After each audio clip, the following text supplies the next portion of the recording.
Un gran y cariñoso saludo. Te saludo en el nombre de nuestro Señor Jesucristo. Estamos en una serie temática en la cual hemos estado orientando el tema del evangelismo, la misión, la acción misionera puesta en nosotros mismos. Primero lo vimos en una primera situación como la iglesia y nosotros como iglesia, pero ahora lo hemos visto en nuestras personas y también mirando muchas veces cómo nos hemos equivocado. Acabamos de hablar sobre la contextualización y lo peligroso que era muchas veces llevar a la contextualización de la cultura o de algún lugar en particular y contextualizar ahí que se habían cometido errores garrafales que terminaron en sincretismo religioso. Pero hoy día quiero mirar el otro aspecto, que es el peligro de no contextualizar, porque las dos cosas son peligrosas. La contextualización, como el no contextualizar, también es peligroso. Eh,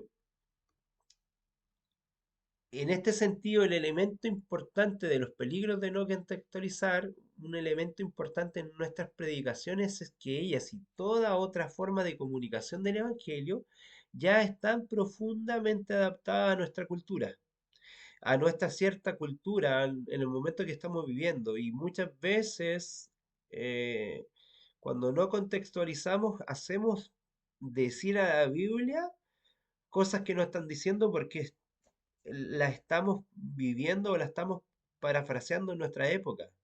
Y piensa que la Biblia fue escrita en un periodo de 1500 años.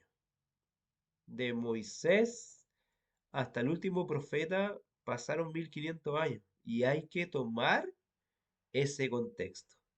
Es importantísimo que la palabra del Señor la miremos en ese contexto porque es muy peligroso cuando tú tomas una palabra bíblica y la quieres llevar y- o la quieres sacar de contexto, eh, porque en ese sentido la transformas en un pretexto. Muchas veces en ese sentido nos falta una conciencia cultural y en ese sentido nuestros ministerios cristianos se distorsionan completamente. Por ejemplo, creyentes que viven en culturas individualistas están ciegos a la importancia de vivir en comunicación profunda. Viven separados sin poder comunicarse con otros. Es porque muchos que se saltan el aspecto de vivir una relación eclesial y no frecuentan o por otro lado frecuentan una variedad de ellas sin afiliarse a ninguna o tener un compromiso cristiano con las personas con las que compartimos. Cristianos de culturas individualistas entienden que ser un miembro de iglesia es algo opcional. Es muy importante, y yo también lo he dicho, que nosotros somos la iglesia y que cada uno de nosotros, más que asistir a una iglesia, nosotros seamos iglesia. Pero qué importante es poder transformarnos en servidores y poder ser parte de nosotros mismos. Quisiera leer en el Evangelio de Marcos, en el capítulo 9 verso 35 para introducir este tema eh, y que nos pueda servir. Marcos 9:35,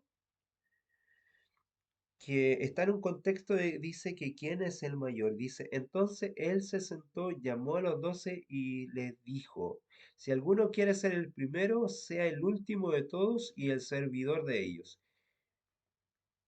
Y quiero continuar con el versículo que sigue. Y tomó un niño, le puso en medio de ellos y tomándolo en sus brazos les dijo, el que reciba en mi nombre a un niño como este, me recibe a mí. El que a mí me recibe, no me recibe a mí, sino que al que me envió. Con estos versos de introducción encontrados en Marcos 9, desde el verso 35 en adelante, quisiera pedir la dirección del Espíritu Santo para continuar con con este tema. Querido Señor, te damos las gracias principalmente porque así como es peligrosa la contextualización, el no tomarla en cuenta también es muy peligroso. Qué importante es que tú nos des el equilibrio, Señor. Solamente tú, en tu amor, en tu profundidad, cuando no te miramos a ti, cuando nos salimos fuera de ti, cuando solamente las escrituras las miramos como un aspecto salvífico y no vemos tu testimonio en ellas, estamos completamente perdidos, Señor. Y nos perdemos profundamente.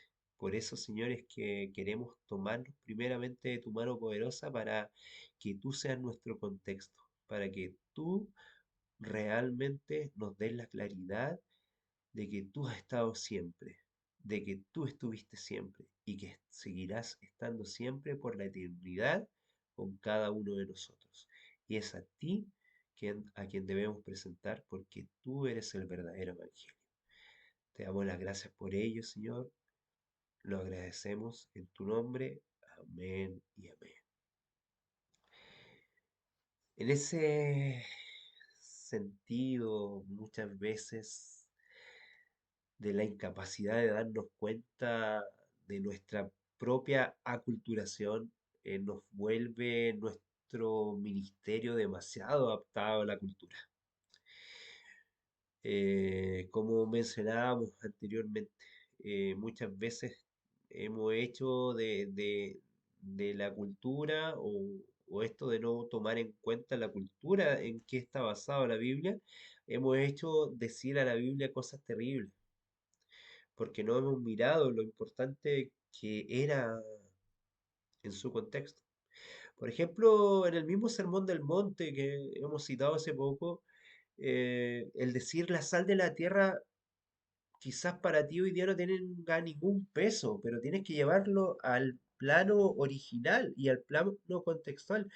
La sal en ese momento histórico era casi más preciosa que el oro porque tenía que ver con un aspecto de conservación, con un aspecto que incluso la gente comercializaba con la sal o pagaba con sal y era realmente valiosa.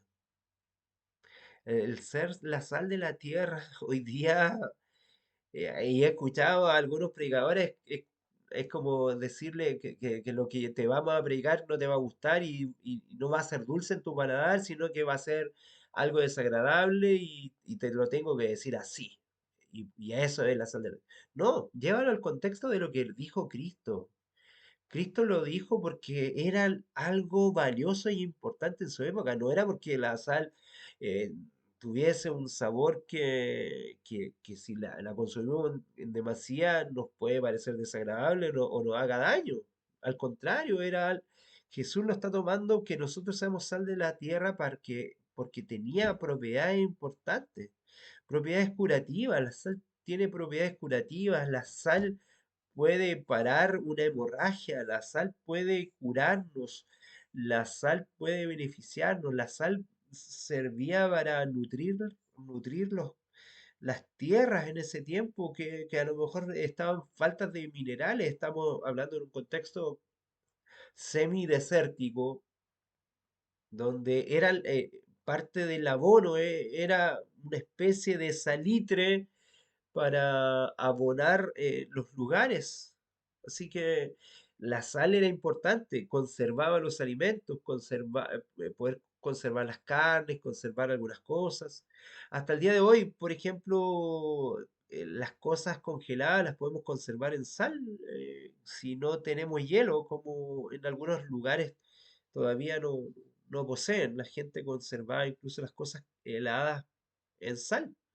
Por eso tenemos que ser claritos, como se dice vulgarmente, muy claros y específicos en ese sentido y no hacer una distorsión del mensaje bíblico. Esta afirmación es observada por muchos métodos litúrgicos y tipos de programas eclesiásticos que están llenos de costumbres y tradiciones humanas que no tienen nada que ver con un contexto bíblico. Líderes y pastores copian íntegramente métodos de determinado ministerio y reproducen todo en otro lugar sin cambiar nada y no miramos el contexto tampoco cultural o no miramos tampoco el contexto de la palabra. Y podemos tener ciertas tradiciones de celebrar algunas incluso liturgias religiosas que no se parecen en nada a las que el Señor celebraba acá y que están en su palabra, sin permitir que haya un crecimiento espiritual, porque nos basamos por métodos y estrategias o programas humanos y no por la teología verdadera que es conocer a Cristo, que es conocer a Dios por medio de los ojos de Jesús. Estamos contextualizando su expresión de ministerio para las personas y no para un público objetivo al que deseamos alcanzar con la persona de Jesús. Debemos temer que nuestras iglesias copien programas mediáticos o de otros ministerios. Hoy día muchas iglesias son verdaderos, no quiero faltarle el respeto a nadie, pero muchas de las iglesias son lugares de entretención y qué bien que sea, no tiene por qué no serlo, pero muchas de ellas nos están mostrando a Cristo.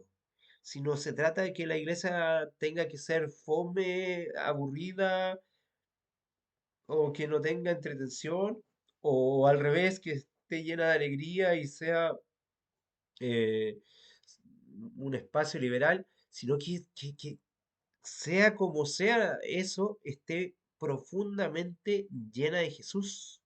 Eso es lo que debemos experimentar en nuestras iglesias, en el lugar donde están insertas, en su contextualización, en su particularidad, podamos encontrar la palabra continua y mirar a Cristo en ella, mirando las perspectivas culturales, mirando las particularidades del lugar, comunicando el evangelio en su contexto, y no debemos de solo contextualizar el espacio o el ambiente, sino que pensar cómo lo hacemos.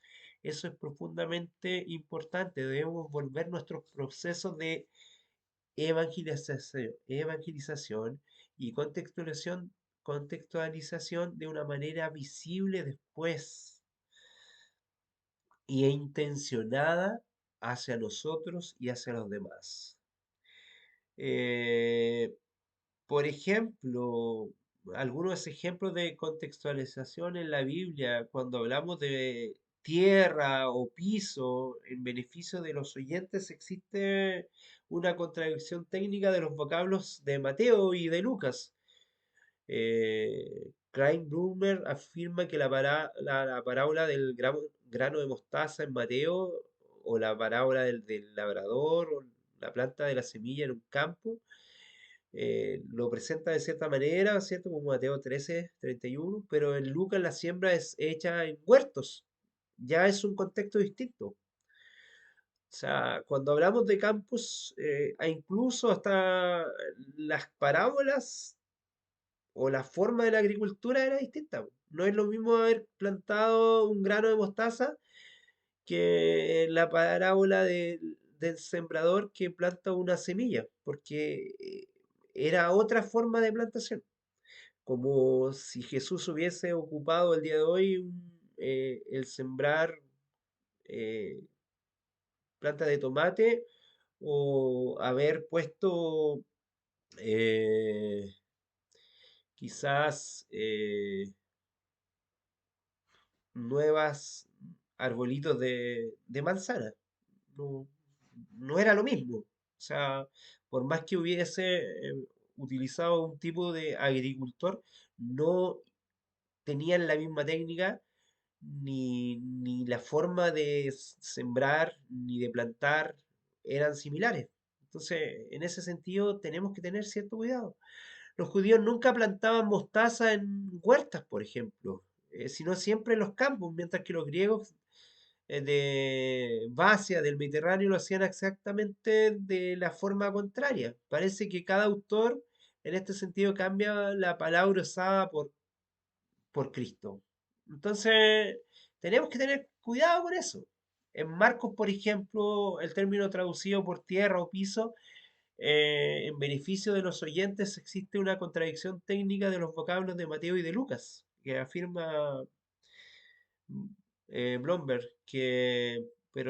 no es algo que cambie sustancialmente, pero Lucas, por ejemplo, cambia el término exactamente para que los lectores no se pierdan de vista una práctica improbable, consecuente de los lectores de Lucas que reciben su enseñanza con la misma fuerza del auditorio original. Recuerda que Lucas fue un investigador. Otro ejemplo de contextualización puede ser visto por los discursos paulinos. Con cada auditorio de Pablo, él usa distintas fuentes y diferentes aspectos de autoridad. Piensa que él se hizo al débil, débil, al fuerte de otra manera, al griego le hablaba de una manera, al judío le hablaba de otra manera, al gentil de otro lugar le hablaba distinto, a los que estaban en el aerópago de Atenas le habló distinto. Cada forma que usaba Pablo era para alcanzar a todos. Y por otro lado, podemos mirar a Juan el Bautista, que delante de los paganos se le argumentaba con una perspectiva dura, durísima, y con una perspectiva de la revelación, y él era de una sola línea. Quizás si hubiesen estado en paralelo Pablo y Juan el Bautista hubiesen chocado en la forma de haber hecho evangelismo, pero cada uno tenía una misión distinta. Dos predicadores potentísimos con dos formas completamente distintos, pero también porque estaban en un contexto distinto. Y eso tenemos que pensar. Uno preparaba terreno y el otro estaba cosechando. Tan simple como eso. El contenido bíblico de su presentación también es importante mirar en el aspecto. Con los judíos temerosos de Dios, el apóstol Pablo, por ejemplo, gasta poco tiempo en la doctrina sobre Dios y va directo al tema de Jesús. Pero con los paganos concentra la mayor parte del tiempo desarrollando el concepto de Dios y menos de Jesús. Con los griegos y los romanos, Pablo habla en primer lugar sobre la resurrección de Cristo y no sobre la cruz, por ejemplo.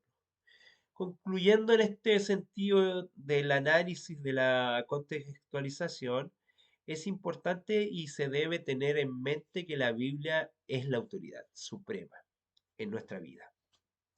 Así, la integración cultural tiene un objetivo que es comprender mejor el contexto y no alinearlo a la cultura con el fin de ser aplicada y transmitida a la cultura.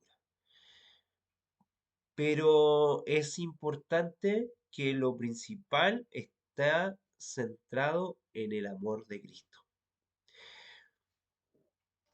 Juan el Bautista, una persona que hoy día podríamos llamar intransigente en su pensamiento, y alguien que adoptaba su discurso hacia la cultura, hubiesen chocado profundamente cada uno de los dos si hubiesen tenido que estar en paralelo.